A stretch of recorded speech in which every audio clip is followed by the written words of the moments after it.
Assalamualaikum warahmatullahi wabarakatuh, Bu Fitri. Waalaikumsalam warahmatullahi wabarakatuh. Gimana Bu Fitri kabarnya? Alhamdulillah, insya Allah hari ini saya hadir dengan Oke Bu Fitri, jadi kita pada hari ini coaching praobservasi ya Bu Fitri? Iya, siap. Nah, jadi pada kegiatan kali ini kita akan melaksanakan coaching. Jadi tujuannya agar nanti ketika Bu Fitri sudah melaksanakan pembelajaran di kelas saat kegiatan observasi yang saya lakukan, Bu Fitri menjadi lebih siap dan menjadi lebih percaya diri ya Bu Fitri ya, dengan berbagai hal yang sudah kita bahas setelah ini ya Bu. Oke Bu Fitri, jadi untuk kegiatan praobservasi kali ini ada beberapa pertanyaan yang nantinya akan saya tanyakan ke Ibu. Bisa ya Bu ya? Iya. Oke Ibu, untuk pertanyaan yang pertama, apa tujuan pembelajaran yang ingin Ibu capai pada observasi kali ini? Pada supervisi kali ini, jadi ada dua tujuan pembelajaran yang ingin saya capai Bu, yaitu berpaku pada CP, merefleksi terhadap sebuah materi.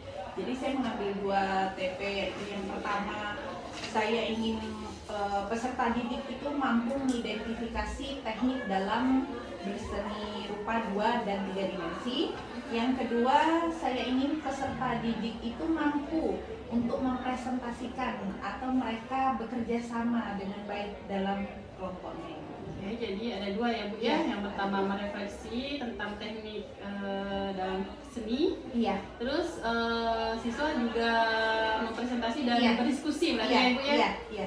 Oke, untuk pertanyaan kedua, apa yang akan menjadi fokus pengembangan dari siswa Ibu nanti?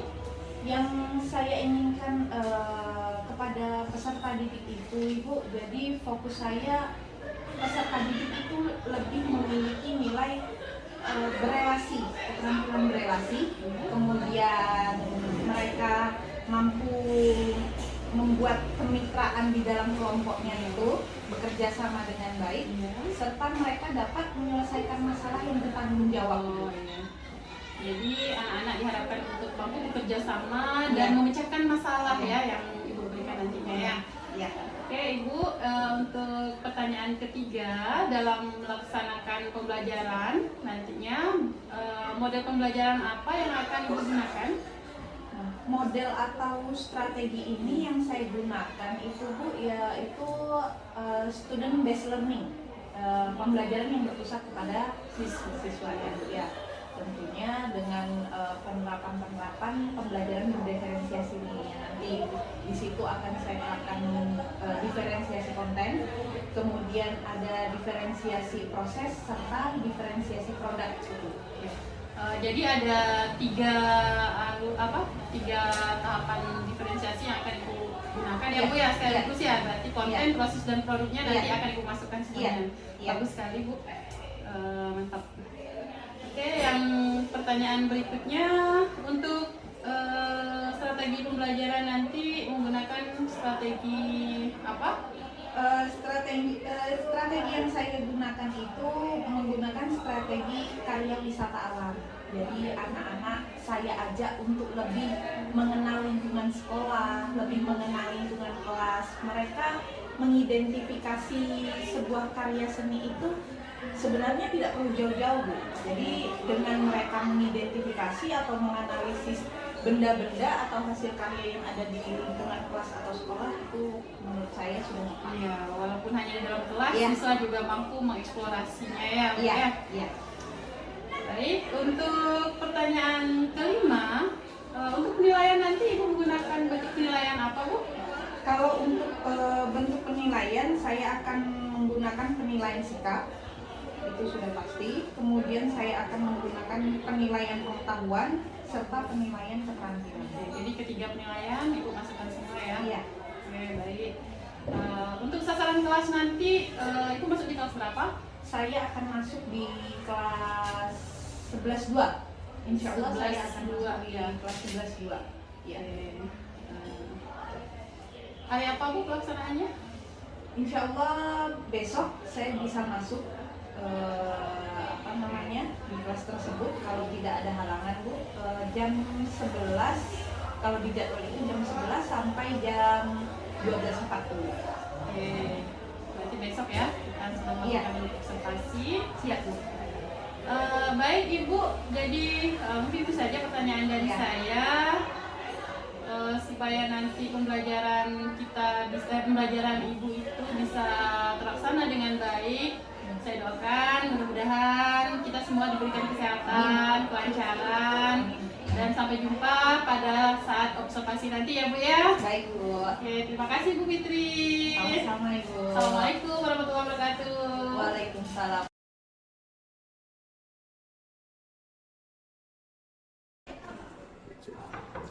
Assalamualaikum.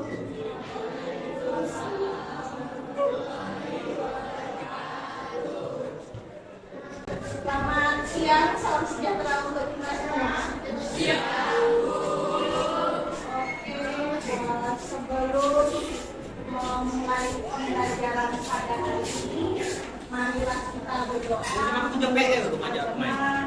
Masing-masing berdoa dimulai.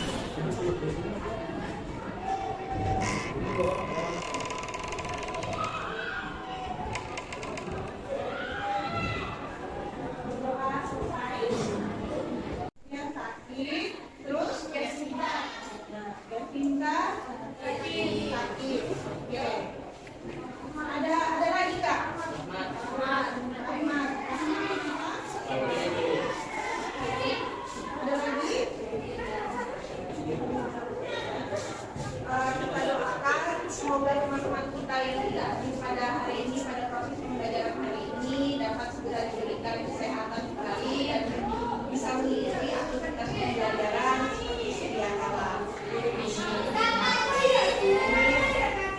Nah, sebelum memulai pembelajaran pada hari ini, Ibu ingin menjelaskan materi. Sepertinya bukan menjelaskan ya, ini menyampaikan materi apa yang akan kita pelajari, yaitu mengenai teknik dalam berkarya seni rupa 2 dan 3 dimensi. Ada yang masih ingat materi sebelumnya? Kita membahas apa? Seni rupa pengertian dari 2 dimensi dan 3 dimensi. Nah, untuk itu tujuan pembelajaran yang capai pada hari ini, yang pertama kalian dapat mengidentifikasi materi yang nanti disampaikan ya. Kemudian kalian setelah mengidentifikasi, kalian analisis, kalian nanti bekerja secara kelompok, kemudian kalian mempresentasikan hasil kerja atau hasil belajar dari kelompok kalian. Nah, itu. Pertama-tama, ada yang tahu nggak perbedaan Lego sama patung itu apa? Ivana? Bedanya itu tekniknya Bu. Teknik. Kalau Lego itu pakai teknik apa? Merakit. Kalau patung? Las.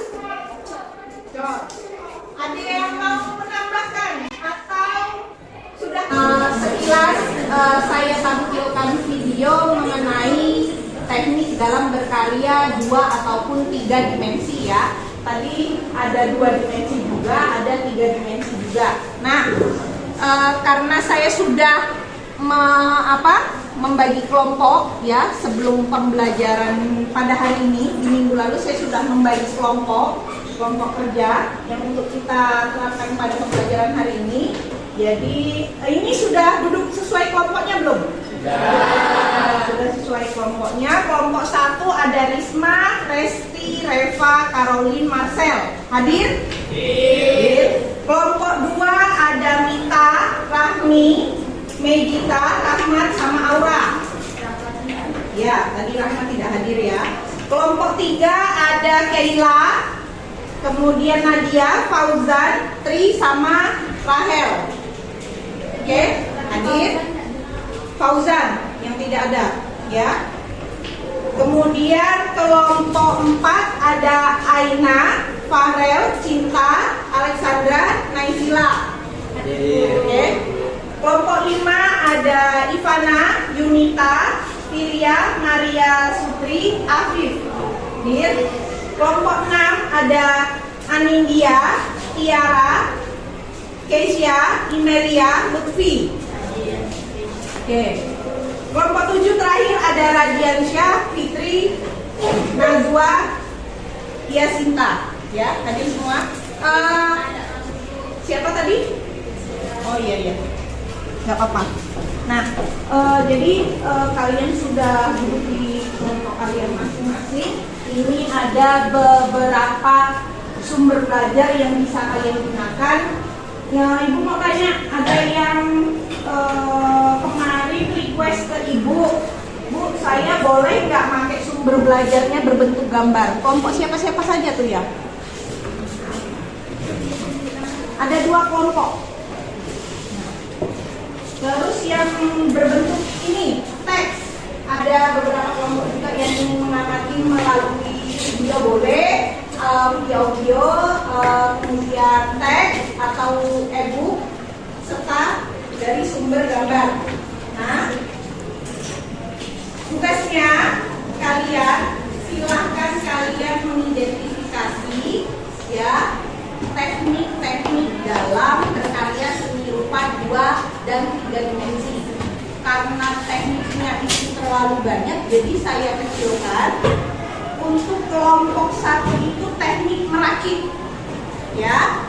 Kelompok 1 teknik merakit, kelompok 2 teknik kolase, kelompok 3 teknik pointillis, kelompok 4 teknik cor uang, ya.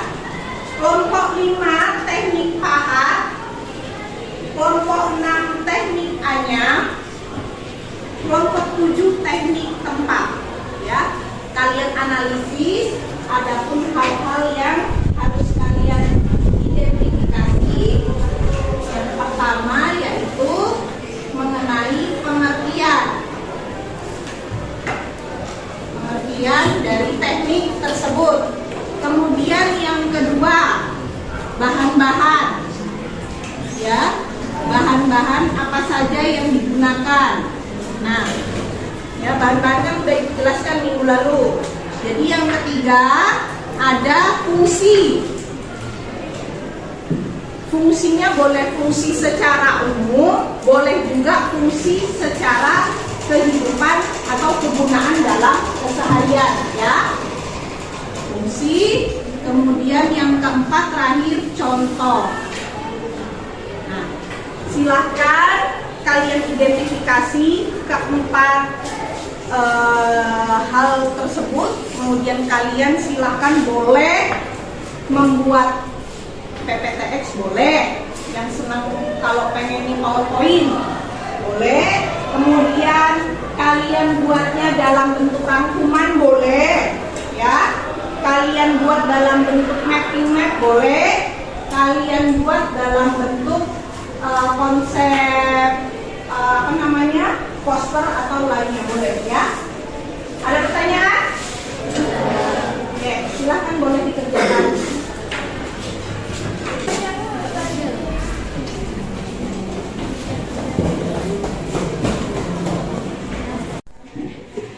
Kalau ada yang butuh kartu, ini Ibu ada, ini lab, silahkan, ya. Sekaliannya kalau yang mapping map, kalau pengen mapping map boleh dilihat sedemikian rupa.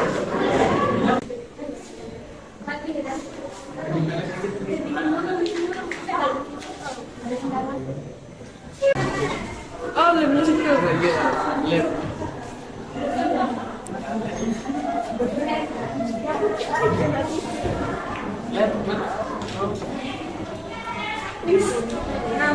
Waktu pengerjaannya kesempatan ini ya, 40 menit ya.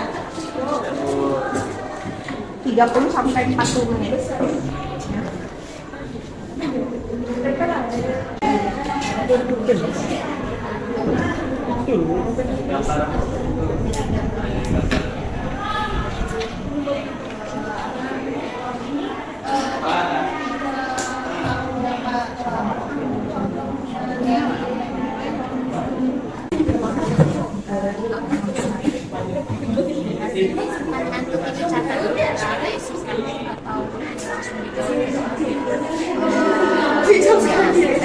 Nanti apa namanya kalian tanya nanti misalnya kalau kelompoknya langsung mau jawab itu boleh, tapi kalau Anda apa ditampung dulu dari kelompok lain nanti saya memutuskan.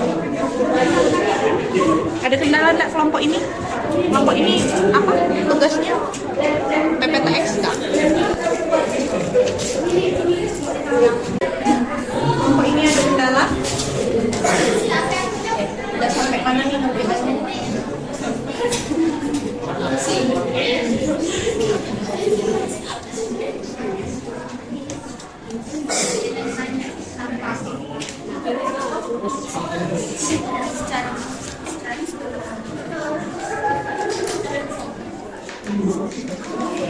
Oh ya, nanti yang pengerjaannya berbentuk PPTX itu berarti nanti kirim ke ini Bu ya, apa? Kirim ke WA grup biar Ibu download, oke? Kenapa kalian memilih merangkum? Karena kok di HP memorinya terdapat semua. Alasannya? Karena yang berubah matematika susah. Merangkum itu nulisnya bisa sama jadi kerja semua. Kalian kena teknik apa tadi? Teknik kolase. Kalian sering menjumpainya di mana? Contohnya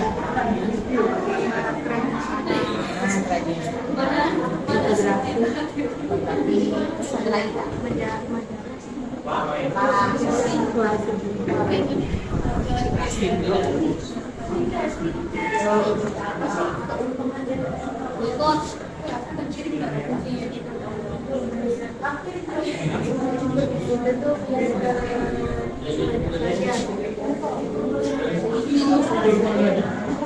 Dengan kerajinan tangan kan kayak sekarang buat baju dari kertas.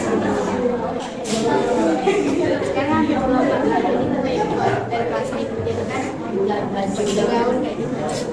Yang baju gaun kalian buat ini termasuk teknik kolase atau Merakit.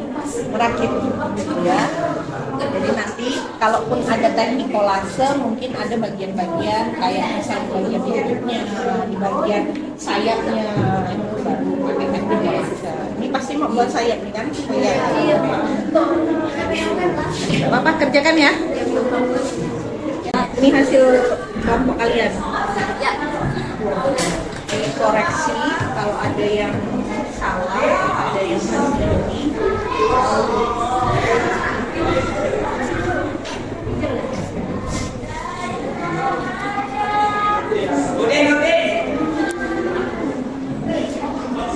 Jadi saya minta ada 5 perwakilan kelompok yang maju presentasi. Nanti saya panggil kelompok apa yang maju ya. Nanti silakan kalian presentasi. Oke? Ya, terus pada saat teman-temannya nanti maju presentasi, yang lainnya menyimak itu nanti setelah presentasi teman-temannya yang maju itu dikasih apresiasi ya. Ajukan pertanyaan lah kalian ya, 2 pertanyaan atau 3 ya. Nanti kalian berikan umpan baliknya. Kalian kalau menurut kelompok kalian nih, menurut dari hasil yang kalian amati, kayaknya teknik ini ada yang kurang, kayaknya teknik ini ada yang kurang, itu nggak apa-apa ya. Yang lainnya tolong perhatikan teman-temannya ya.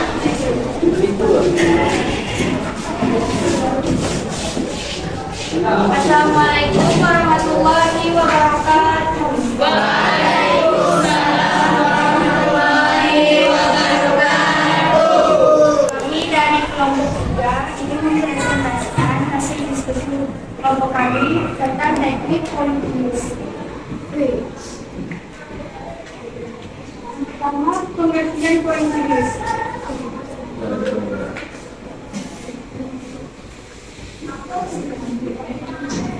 Apa itu pointilis? Pointilis adalah teknik menggambar atau melukis yang menggunakan televisi.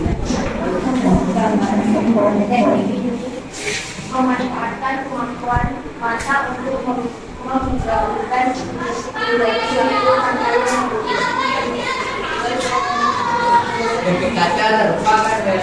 selanjutnya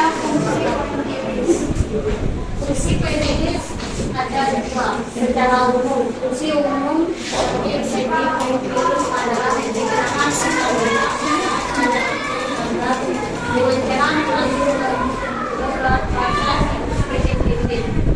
cara semakin kapan titiknya akan semakin berat objek yang terbentuk dan semakin rendah titiknya akan semakin berat objek yang terbentuk.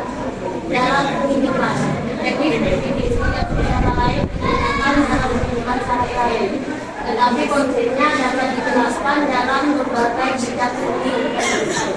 Misalnya dalam desain grafik, teknik pointilis dapat digunakan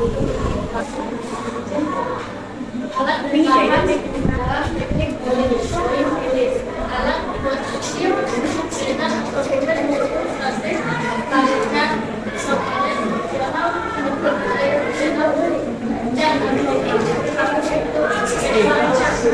bahan dan minyak dengan kulit tinggal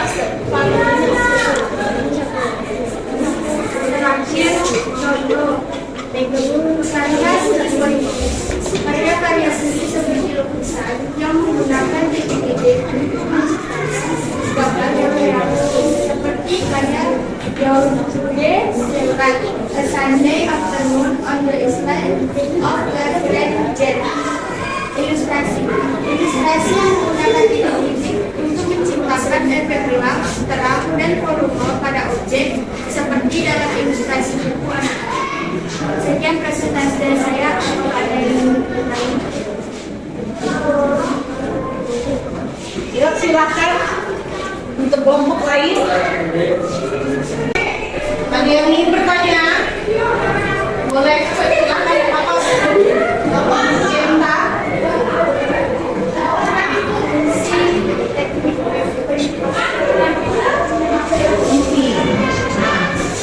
teknik pointilis tidak secara langsung digunakan dalam kehidupan sehari-hari, tetapi konsepnya dapat diterapkan dalam berbagai bidang seni dan desain. Misalnya dalam desain grafis, teknik pointilis dapat digunakan untuk menciptakan efek yang menarik dan kreatif dalam berbagai media seperti poster, kartun, dan ilustrasi. Ini dari dalam kehidupan kan ada disebutkan ada poster, kartun, ilustrasi. Contohnya apa yang pernah kalian simak atau pernah kalian jumpai? Nah, biar teman-temannya makin ini.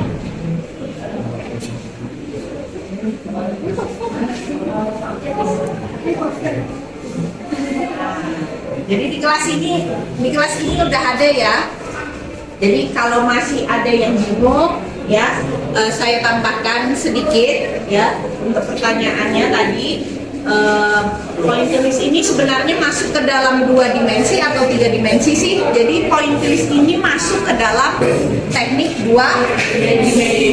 Nah, sebenarnya di kelas kalian itu sudah ada ya. Tadi untungnya kelompoknya Kayla ini benar jawabnya.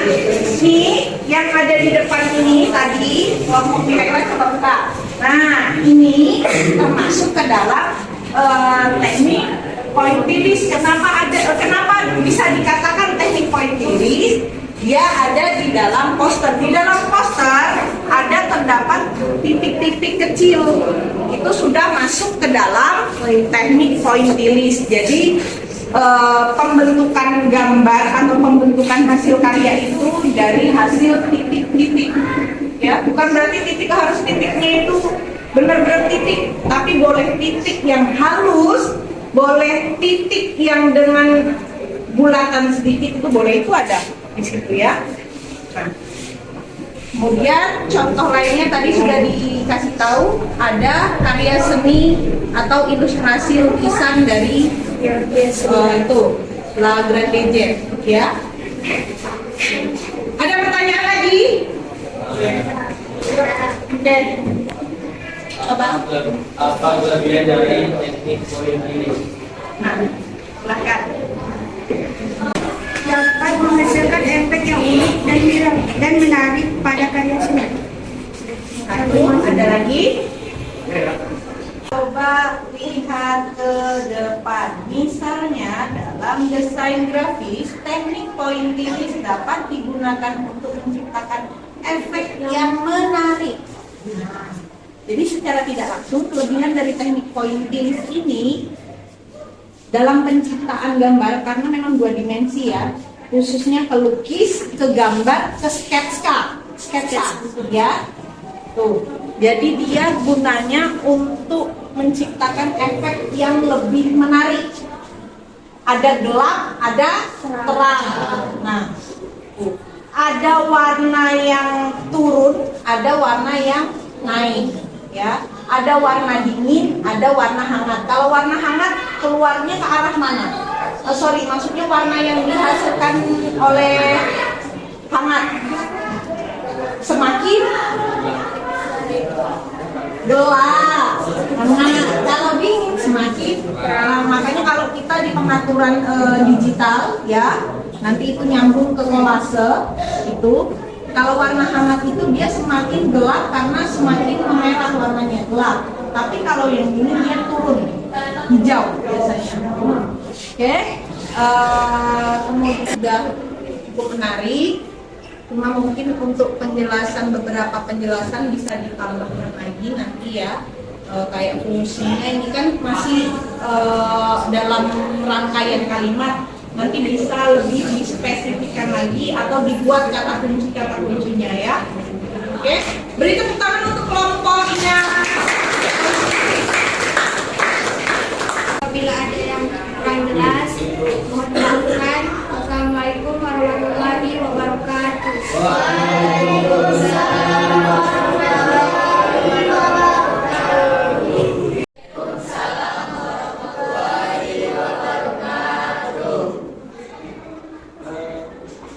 Kami dari kelompok 2, kelompok 1 ingin mempresentasikan tugas teknik merakit. Kelompok kami ada Risma, Resti, Reva, Caroline, Marcel.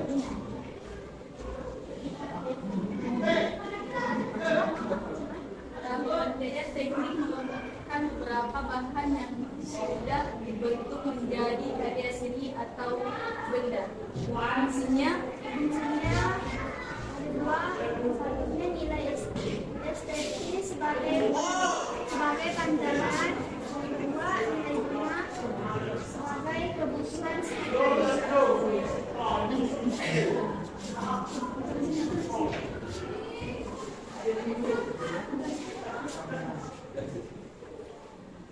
bahan-bahan teknik merakit yaitu plastel, kayu, aluminium, besi, logam, dan batu.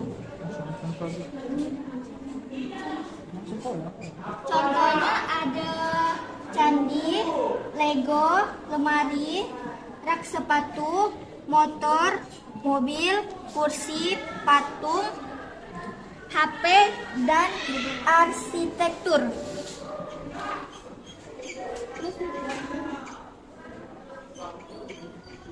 Ada lagi yang mau dijelaskan?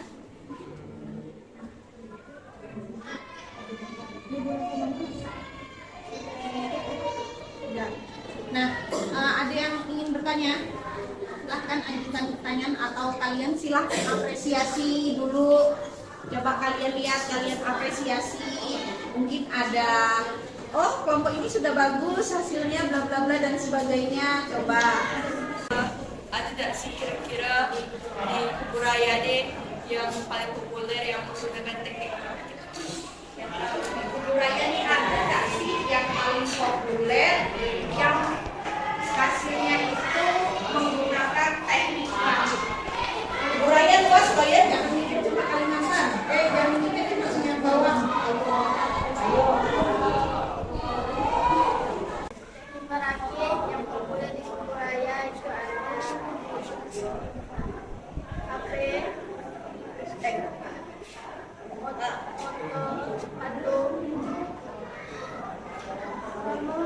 arsitektur. Dan macam-macam yang lain. Ada yang mau bantu jawab, tidak apa-apa. Kelompok lain. Itu miniatur rumah panjang, rumah panjang. Apa? Museum Kalimantan Barat. 1, 2, 3. Itu banyak sekali, ya.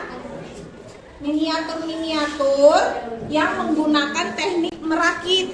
Tuh. Cuma sebenarnya dibilang populer itu populer karena itu mencirikan ciri khas budaya daerah kita. Di Kubu Raya sendiri ada namanya Kerajaan Kubu. Tuh ya. Nah, letaknya ada di daerah Kubu. Makanya tadi saya bilang, ingat Kubu Raya bukan cuma Sungai Ambawang, tapi ada tersebar luas. Kakap, Kota Baru, Perdamaian Ujung itu semuanya PAL. Itu masuknya Kubu Raya, ya. Ada lagi kira-kira?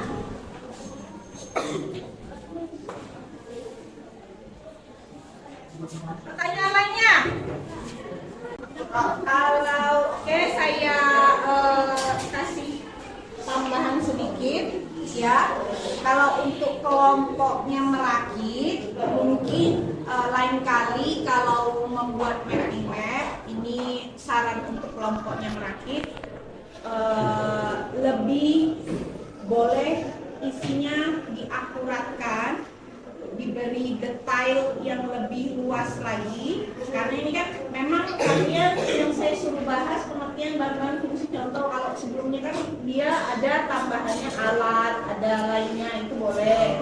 Terus nanti tulisannya itu lebih diperbesar, ya, tulisannya diperbesar.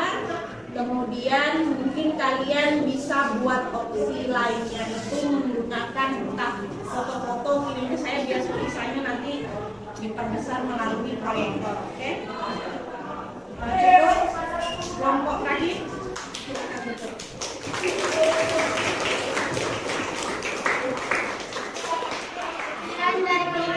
Wassalamualaikum warahmatullahi wabarakatuh.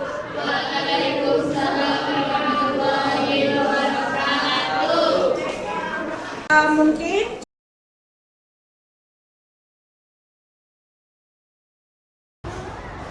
Assalamualaikum warahmatullahi wabarakatuh. Waalaikumsalam. Selamat pagi, Bu Fitri, Bu Ika. Bu Is. Ya, gimana kabarnya? Alhamdulillah baik. alhamdulillah ya, baik ya Bu Ya, ya. sehat ya. Alhamdulillah. Sehat. Oke, jadi pada hari ini kita akan melakukan kegiatan pasca observasi ya Bu Fitri ya. Iya, betul sekali. Jadi saya hari ini ya Bu Eka melakukan pasca observasi bersama Bu Fitri ya. Ya, Bu Fitri. Iya. Jadi kegiatan pasca observasi ini kita lakukan setelah kita kemarin beberapa kegiatan, yaitu pra-observasi dan observasi di kelas ya Bu ya. Iya, jadi sebelumnya Ibu sudah melakukan observasi di kelas kemarin. Jadi hari ini kegiatan kita adalah kegiatan pasca observasi. Oke. Gimana Bu perasaannya pada saat observasi kelas kemarin? Sempat ada nervous, terus ada deg-degan, takut, mungkin karena ada yang bagi saya tuh kayak ada yang nilai atau apa gitu, jadinya kayak takut gitu. Iya. Kayak takut salah, takut apa, takut ada yang kurang seperti itu. Iya Bu. Biasanya kan udah melaksanakan ya Bu ya. Tapi ketika kita di kelas ada yang memantau, ada yang itu iya, tentunya betul. kita perasaan agak berbeda ya Bu ya. Betul. Baik Ibu, jadi bisa Ibu ceritakan bagaimana proses pembelajaran kemarin yang Ibu laksanakan? Pada saat proses pembelajaran kemarin, alhamdulillah sebenarnya kalau untuk secara keseluruhan bagi saya itu sudah mungkin bahkan yang terbaik sepertinya, yang terbaik karena dari supervisi tahun-tahun sebelumnya, semester sebelumnya itu saya banyak mendapatkan pembelajaran, banyak mendapatkan refleksi yang membuat saya mampu mengolah atau melakukan proses pembelajaran menjadi lebih baik. Iya. dan berpihak kepada murid. Ya, berarti metode pembelajaran yang Ibu laksanakan itu sudah terlaksana ya Bu ya? Alhamdulillah sudah terlaksana. Dari awal sampai akhir, Ya. apakah ada mungkin dari keseluruhan, secara keseluruhan itu apakah ada terjadi mungkin kesalahan ataupun hambatan lah seperti itu? Mungkin tadi Ibu ceritakan kesalahannya mungkin udah terbaik, tidak ada yang udah terbaik yang dilakukan. Tetapi mungkin dalam proses pembelajaran itu apakah ada hambatan? Nah, kalau untuk hambatan ada beberapa yang saya temui. Kebetulan yang kemarin kita lakukan kegiatan itu kan kita di kelas saya sendiri ya Bu Is ya, yaitu 12 IPS 3 yang dimana di kelas tersebut terdapat anak berkebutuhan khusus. Jadi seperti itu. Jadi kendala saya, dibilang kendala sebenarnya si anak ini bukan suatu ancaman, bukan suatu apa ya yang membuat kita menjadi merasa takut atau gimana gitu ya untuk melakukan proses pembelajaran di kelas. Namun setelah saya gunakan strategi yang tepat, kemudian kebetulan kemarin saya mengambil PBL, mungkin bagi saya itu udah baik ya. Nah, jadi dengan adanya strategi-strategi seperti itu, memutuskan masalah, kemudian memetakan masalah, mengorganisir siswa agar tetap fokus dalam pembelajaran, memberikan tanggung jawab serta kepercayaan kepada siswa itu, si anak ini dapat, boleh saya sebutkan namanya? Iya boleh. Si Arya ini bisa bekerja sama dengan teman-temannya menyelesaikan permasalahan yang diangkat dalam proses pembelajaran. Jadi dari hambatan itu Ibu menemukan solusi ya Bu ya. Iya. Solusi seperti apa yang Ibu lakukan? Nah, solusinya tentunya si Arya ini ketika pembagian kelompok itu pada saat proses pembelajaran saya tempatkan di kelompok yang anak-anaknya tergolong aktif agar untuk bisa membantu Arya, kemudian bisa membersamai Arya, kemudian bisa bekerja sama dengan kondusif lah, seperti itu. Karena kalau saya taruh Arya di tempat kelompok yang mohon maaf bisa dikatakan nilai ranknya itu di bawah lah ya. Karena tidak semua siswa itu nilainya baik kan pastinya. Walaupun harapan saya yang saya inginkan ketuntasan mereka, ketercapaian di tujuan pembelajaran itu semua memiliki angka-angka yang baik ataupun memiliki hasil yang baik. Seperti ya Bu ya. Secara umum berarti hambatannya hanya anak tersebut ya. Iya. Apa ada hambatan lain? Nah, untuk hambatan lain ada sedikit masalah manajemen waktu nih Bu. Nah, ini mungkin entah itu kebiasaan saya atau bagaimana, tapi kemarin saya ngerasa manajemen waktu saya itu masih perlu ditingkatkan lagi untuk proses pembelajaran. Jadi Ibu bermasalah di manajemen waktu ya Bu ya. Ya. Nah, dari hambatan ini mungkin Ibu ada solusi untuk berikutnya seperti apa untuk memperbaiki pembelajaran untuk menjadi lebih baik lagi? Yang saya harapkan, yang saya refleksikan dari diri saya yaitu tentunya saya harus mempersiapkan perangkat pembelajaran saya dengan sebaik mungkin. Mungkin karena kemarin saya juga mempersiapkannya secara terburu-buru, jadi saya ada lalai dalam manajemen waktu, jadi saya harus menyiapkan perangkat tersebut di waktu yang tidak mepet. Nah itu. Kemudian yang kedua, kendala saya karena manajemen waktu kemarin terlalu lama untuk menyeting seperti InFocus. Nah seperti itu, dan ternyata saya juga baru pahami dan saya juga baru sadar dari observasi yang dilakukan kemarin itu ternyata pembelajaran itu tidak harus menggunakan InFocus. Nah Jadi untuk di kedepannya saya mungkin bisa membawa alat peraga Iya. secara langsung untuk meminimalisir. Nah, Bagus Bu, bagus sekali. Ibu sudah menemukan solusi dari hambatan Ibu. Jadi dari solusi yang Ibu berikan ini, kira-kira untuk implementasi berikutnya kapan mau dilaksanakan? ya secepatnya, yang saya inginkan secepatnya kalau bisa dari hasil tindak lanjut kita hari ini, saya maunya secepatnya bisa saja. Nanti saya minta tolong Bu Iis kembali untuk observasi di kelas saya di pembelajaran seni budaya. Mungkin untuk kalau kemarin di kelas nanti bisa di lapangan untuk prakteknya. Oke, baik Ibu, itu tadi pertanyaan dari saya. Sekarang saya ingin merefleksikan sedikit tentang pembelajaran yang Ibu laksanakan. Jadi secara umum dari hasil observasi yang saya lakukan, pembelajarannya sudah terlaksana sesuai sintak dalam metode pembelajarannya. Dan Ibu juga kemarin sudah menggunakan pembelajaran berdiferensiasi, mindfulness sudah nampak di situ. Bahkan penerapan sosial emosional, pembelajaran sosial emosional juga Ibu laksanakan ya. Saya berharap dari observasi hari ini kemarin Ibu solusi dan kendala yang Ibu alami bisa Ibu perbaiki di pembelajaran berikutnya ya Bu ya. Iya. Baik, jadi semoga kita sama-sama bisa bertemu lagi di kemudian hari. Mungkin saya bisa mengobservasi Ibu lagi. Jadi supaya kita bisa selalu mengevaluasi diri ya Bu ya. Iya Bu. Oke, demikian pasca observasi hari ini saya tutup ya Bu ya. Iya. Terima kasih atas kerjasamanya. Saya akhiri. Assalamualaikum warahmatullahi wabarakatuh. Waalaikumsalam warahmatullahi wabarakatuh. Baik Bu Is, selamat ya. Iya.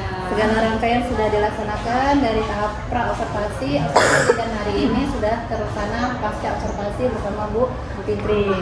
Nah, untuk penguatan dari saya, semoga segala sesuatu, segala hasil refleksi, hasil kembali, dan hasil pengamatan itu dapat dijadikan pembelajaran lagi di antara kita semua lah. Pada intinya saya selaku PP agar dapat memperbaiki di kemudian hari, agar apa yang belum bisa dicapai di kali ini bisa dicapai di pertemuan yang akan datang dari hasil refleksi dan pembalik yang sudah di masing-masing diberikan ya. Jadi hanya itu penguatan saya ucapkan selamat, rangkaian ini sudah selesai ya Bu Is. Semoga kedepannya semakin dilancarkan hingga dini doa. Amin. Terima kasih Bu Eka Sama-sama, Bu atas hadir lagi Is. hari ini. Sama-sama. Terima kasih Bu Fitri.